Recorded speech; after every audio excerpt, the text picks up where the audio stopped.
दासकाठिया माध्यम एक निरा शैली रे कोरोना सचेतनता वार्ता बांटुचंती नयागढ़ ब्लॉक संघर दुई कलाकार। देखुले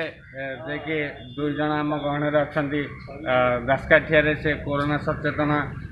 वार्ता दौले चलतु पचारि बुझा आज्ञा कौन कहे जे कि आप कोरोना सचेतन वार्ता सब बुली बुली दौरान कौन कहे आज्ञा कोरोना बहु लोक भी सचेतनता दि जाऊँगी समस्त को भी बारंबार कहुच्छी तुम मास्क पिंध साबुन ने 2 थर 3 थर हाथ धुओ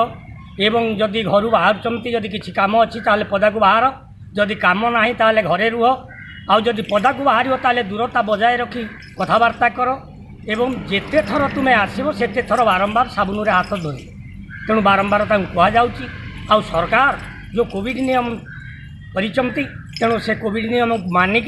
आम सचेतन हो चलवा आ सरकार मागणार टीका ताको भी टीका नवा निहाती दरकार टीका नवा ता संगे संगे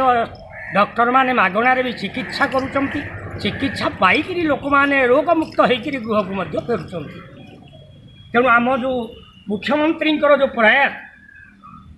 आज तांकर संपूर्ण पूर्ण होभली जो मुख्यमंत्री प्रयास आज आम ओडिशा कहीं सारा विश्व रे चांचल्य सृष्टि करिछि तेणु आम नवीन पट्टनायक धन्यवाद आमे तो बुली बुली सचेतनता करूछु। कोरोना संबर्धित समस्त नियमावली को मानिबा सह समस्ते टीका नेबा उपयुक्त समय कोरोना परीक्षा करिबा कोरोना पाई सचेतन रहिबा सामाजिक दूरत्व को मानि रखिबा मास्क पिंधिबा आदि को गुरुत्व देबा सह ओडिशार सम्माननीय और आदरणीय मुख्यमंत्री कोरोना संपर्कित वार्ता को मानिबा को दुई कलाकार दासकाठिया माध्यम रे उपस्थापना करथिले। एही उपस्थापना माध्यम रे मुख्यमंत्री केमिति कोविड संबंधी मागणा चिकित्सा जारी रखी विश्वविदित होइचंती और कोविड रोगी को सहायतार हाथ बढ़ाई मागणा चिकित्सा जोगाई देउचंती से नहीं उपस्थापना रखिथिले दुई कलाकार वृंद। घरु बाहरिबा मात्रे मास्क पिंधिबा दूरता बजाय रखी बाटो चालुथिबा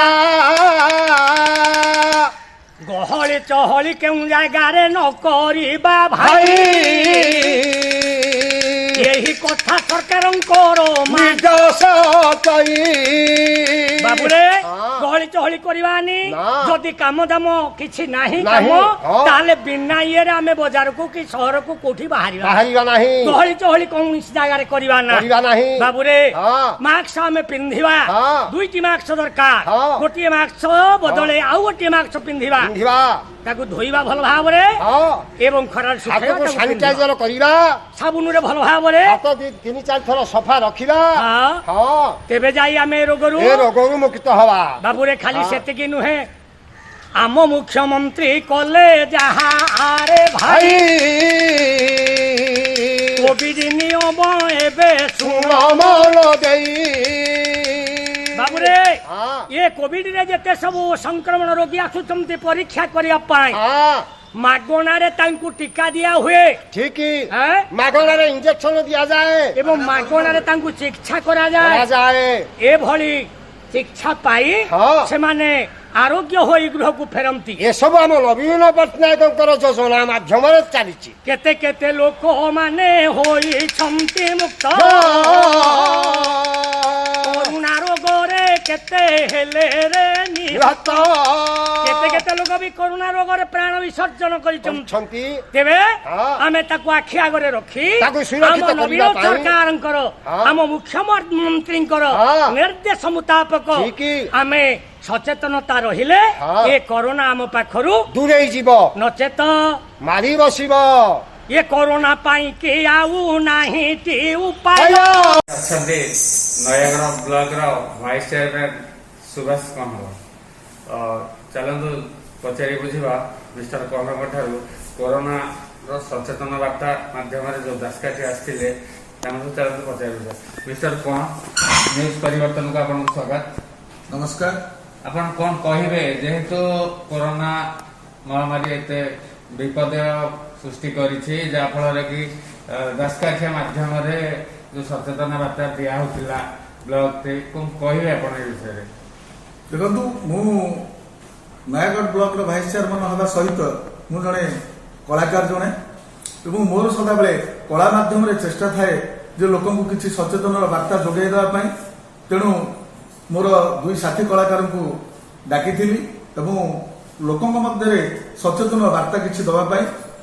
एवं यही सचेतन वार्ता माध्यम लोक किपरि सचेतन हेबे एवं कोरोना दाउ रक्षा पाइबे जहाद्वारा आज लोक सचेतन हवा फल कोरोनार प्रकोप आस्ते आस्ते ओडिशा कमियारे व्यस्त हो चली तेणु ता माध्यम भी तृतीय लहर आसवा गोटे चेष्टा चली तेणु आम एक कोरोना सचेतन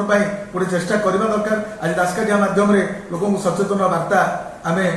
नयगढ़ जोगे देचु एवं यही नयगढ़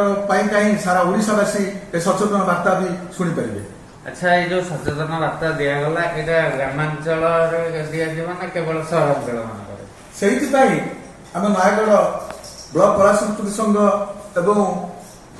ऑल ओडिशा रे गोटे कला संस्कृति संघ अच्छी प्रत्येक गाँव रे मेंबर अच्छा प्रत्येक साई मेंबर अच्छा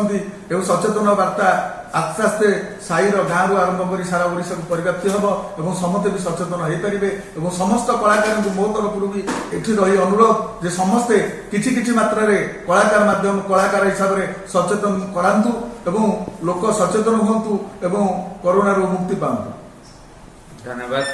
आज आम गहण थे आम नया block vice chairman Subhash Kaur तो आपने प्रतिक्रिया शुणिले नयागढ़ कानुचरण स्वाई न्यूज परिवर्तन। नयागढ़ कानुचरण स्वाई रिपोर्ट न्यूज परिवर्तन।